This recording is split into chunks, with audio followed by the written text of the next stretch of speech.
Saudara-saudara sekalian, umat yang terkasih, marilah kita persiapkan pikiran kita, persiapkan batin kita, persiapan pribadi kita untuk berdoa kepada Tuhan. Kita mohon Tuhan memberkati kita. Sesudah itu barulah kita membaca kitab suci dan merenungkannya. Marilah berdoa. Dalam nama Bapa dan Putra dan Roh Kudus. Amin. Bapa dalam sorga, kami datang kepadamu karena kami rindu pada firman-Mu. Engkaulah sumber kekuatan kami. Engkau tidak pernah meninggalkan kami. Engkau tidak pernah membiarkan kami berjalan seorang diri, tetapi Engkau senantiasa mendampingi kami. Kau senantiasa menuntun langkah-langkah kehidupan kami. Dan Engkau mau kami berjalan bersama Engkau dalam kebenaran dan dalam Roh Kudus-Mu. Bimbinglah kami ya Tuhan untuk mendengarkan firman-Mu ini. Teristimewa pada masa Advent ini. Semoga hidup kami semakin berkenan di hati-Mu ya Tuhan. Terpujilah Engkau kini dan sepanjang masa. Amin. Dalam nama Bapa dan Putra dan Roh Kudus. Amin. Saudara-saudara sekalian, marilah kita bersama-sama mendengarkan firman Tuhan yang kita ambil dari tulisan Lukas bab 3 ayat 10 sampai 18. Isinya sebagai berikut. Ketika Yohanes Pembaptis mewartakan pertobatan, orang banyak bertanya kepadanya, "Jika demikian, apakah yang harus kami perbuat?"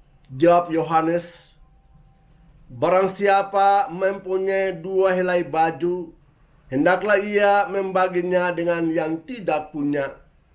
Dan barang siapa mempunyai makanan, hendaklah ia berbuat demikian juga." Pada waktu itu datang juga pemungut-pemungut cukai untuk dibaptis, dan mereka bertanya kepada Yohanes, "Guru, apakah yang harus kami perbuat?" Jawab Yohanes, "Jangan menagih lebih banyak dari yang telah ditentukan." Dan prajurit-prajurit pun bertanya kepadanya, "Dan kami, apakah yang harus kami perbuat?" Jawab Yohanes kepada mereka, "Jangan merampas dan jangan memeras, dan cukupkanlah dirimu dengan gajimu." Tetapi orang banyak itu sedang menanti dan berharap, dan semuanya bertanya dalam hati tentang Yohanes, kalau ia adalah Mesias. Karena itu Yohanes berkata kepada semua orang itu, "Aku membaptis kamu dengan air, tetapi Ia yang lebih berkuasa daripada aku masih akan datang, dan membuka tali kasutnya pun aku tidak layak. Ia akan membaptis kamu dengan Roh Kudus dan dengan api. Alat penampi sudah ada di tangannya. Ia akan membersihkan tempat pengerikannya untuk mengumpulkan gandum ke dalam lumbungnya, tetapi debu jerami akan dibakarnya dalam api yang tidak terpadamkan." Dengan banyak nasihat lain, Yohanes memberitakan Injil kepada orang banyak. Demikianlah Injil Tuhan. Bapak, Ibu, saudara-saudara sekalian, dalam minggu pertama Advent saya sudah katakan bahwa Advent itu ada 4 minggu. 2 minggu pertama itu kita berbicara tentang penantian akan Tuhan Yesus yang akan datang pada akhir zaman. Bila Tuhan datang pada akhir zaman, Ia akan mengadili orang hidup dan orang mati. Yang berbuat sesuai dengan kehendak Tuhan akan masuk ke sorga, tetapi yang bersekutu bersama iblis masuk ke dalam kerajaan neraka. Situlah pusat pemerintahan iblis, roh jahat dan setan. Dan pada minggu ketiga dan minggu keempat, orang menantikan Tuhan Yesus yang akan lahir dan tinggal di dunia ini. Sekarang minggu ketiga. Dan Anda dengarkan tadi, bacaan-bacaan mengkisahkan tentang situasi kegembiraan Orang mesti bergembira karena Tuhan datang dan tinggal di tengah-tengah manusia. Ingat kata-kata Yeremia. Bila Tuhan datang nanti ke tengah-tengah dunia ini dan tinggal di dunia ini, Dia akan menegakkan keadilan dan kebenaran supaya orang berjalan dalam kebenaran dan dalam keadilan. Manusia mesti bergembira karena Tuhan datang tinggal bersama kita untuk kembali menegakkan keadilan itu, kebenaran itu untuk manusia dan demi manusia. Manusia pantas bergembira karena yang datang ini Allah sendiri menjadi manusia dan tinggal bersama kita untuk mengerahkan kita semata-mata agar masuk ke dalam kerajaan Allah. Tetapi itu hanya bisa kalau kita berjalan di dalam kebenaran sesuai dengan kehendak Tuhan Allah sendiri. Saudara sekalian, berapa kali saya katakan bahwa kriteria pedoman yang kita mesti pakai ialah cinta dari Tuhan Allah dengan segenap hati, tetapi juga cinta sama kita seperti kita mencintai diri kita sendiri. Kegembiraan yang dimaksudkan pada Advent ketiga ini bukanlah soalnya berpesta pora, mabuk-mabukan. Tidak demikian, saudara sekalian. Tapi kita punya hati bergembira ria karena aku rindu kepada Tuhan yang datang demi aku dan juga demi orang-orang lain yang rindu pada keselamatan. Tapi saudara sekalian, kalau betul-betul bergembira pada kedatangan Tuhan, maka ada resminya lah bertobat lebih dahulu. Tinggalkanlah manusia lama kita itu karena betul-betul bergembira bersama Tuhan. Gunakanlah senjata Tuhan. Percaya sama Tuhan, berharap semata-mata kepada Tuhan, dan mencintai Tuhan seperti yang Tuhan punya kehendak. Pertobatan bukan sekedar hanya mengganti perilaku kita. Pertobatan bukan sekedar hanya mengganti kelakuan kita. Pertobatan bukan sekedar hanya menggantikan perilaku yang lama itu dan kita pakai cara-cara yang lain. Bukan semata-mata soal itu, tetapi yang paling ditekankan ialah hendaklah kau betul-betul mengubah hatimu itu, supaya hatimu yang mendorong kita melakukan perbuatan lain yang berkenan di hati Allah. Kita ingat akan para pemungut cukai yang bertemu dengan Yohanes Pembaptis. Mereka bertanya, "Kau mesti buat apa sebagai tanda pertobatan?"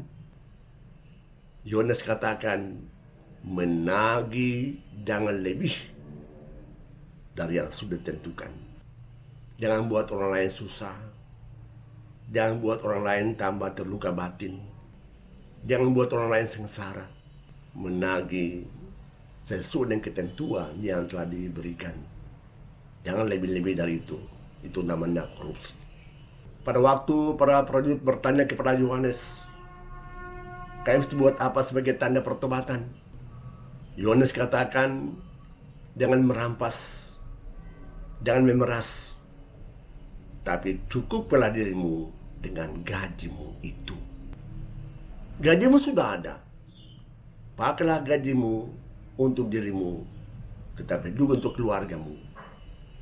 Jangan memeras orang lain. Jangan buat orang lain juga menderita karena perilakumu, karena tindakanmu yang kasar-kasar itu. Saudara, saya katakan bahwa perilaku-perilaku yang lama itu mestinya bersumber dari hati yang terdalam. Aku mau bertobat dari hatiku yang terdalam karena aku rindu kepada Tuhanku. Aku mau berjumpa dengan Tuhanku. Aku mau terima keselamatan semata-mata dari Tuhan Allah yang mencintai aku. Kerinduan kepada Tuhan benar-benar terjadi kalau aku mau mendengarkan seruan-seruan Tuhan. Itu berarti bahwa saya tidak boleh lagi melakukan tindakan yang tidak berkenan di hati Allah. Aku mau bersandar semata-mata kepada kehendak Tuhan Allah. Dan aku tidak mau lagi membuat orang lain sakit hati karena kata-kataku yang kasar, karena perilakuku yang juga kasar. mencintai dia seperti kau mencintai dirimu sendiri. Menantikan dia itu berarti bahwa kita mau hidup semata-mata sesuai dengan kehendak Tuhan Allah yang membentuk perilaku aku, yang membentuk pribadi aku, yang membentuk pikiranku, yang juga membentuk hatiku, yang mau supaya hidupku semata-mata sesuai dengan apa yang Tuhan kehendaki. Aku tidak mau jatuh di dalam dosa. Saudara sekalian,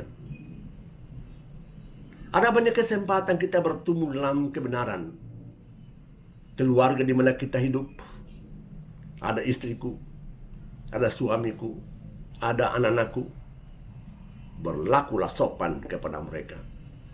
Kasihlah istrimu, kasihlah suamimu, kasihlah anak-anakmu. Tetapi juga tetangga-tetanggamu kau cintai mereka. Berlaku sopan kepada mereka. Itulah harapan Tuhan Allah bagi kita manusia yang sementara berjuang di dunia ini. Saudara sekalian, kita ingat nasihat Yohanes Pembaptis. Aku baptis kamu dengan air, tetapi dia yang lebih berkuasa daripada aku. Membuka tali kasutnya pun aku tidak pantas. Dialah yang sekarang kita nanti-nantikan ini akan membaptis kamu dengan Roh Kudus dan dengan api. Satu kekuatan besar yang Tuhan kasih untuk kita manusia. Roh Kudus akan membimbing kita, menuntun kita, mendampingi kita, mengerahkan kita supaya berjalan semata-mata sesuai dengan apa yang Tuhan ajarkan kepada kita selama ini. Marilah kita siapkan batin kita, kita siapkan pikiran kita, hati kita untuk Tuhan. Dalam nama Bapa dan Putra dan Roh Kudus. Amin. Tuhan Bapa yang kudus, terima kasih banyak kepadamu atas firman yang sudah kami dengarkan pada saat ini. Kau mengajak kami untuk menantikan sungguh-sungguh kedatangan Tuhan kami, Yesus Kristus. Kami bergembira karena Engkau setia pada janji-Mu ya Tuhan Allah. Semoga saat-saat penting ini benar-benar kami bangun satu sikap tobat dari hati yang tulus dan ikhlas. Agar dengan demikian kami semata-mata ada bersama Engkau ya Tuhan. Terpujilah Engkau di dan sepanjang masa. Amin. Dalam nama Bapa dan Putra dan Roh Kudus. Amin. Marilah kita persiapan hidup kita pada masa Advent ini. Bergembiralah, Allah akan datang kepada kita. Allah akan mengunjungi kita langsung di tengah-tengah dunia ini. Dan karena itu persiapan jalan bagi Tuhan. Hatimu, pikiranmu melekat kepada Tuhan. Cintai orang lain seperti kau mencintai dirimu sendiri.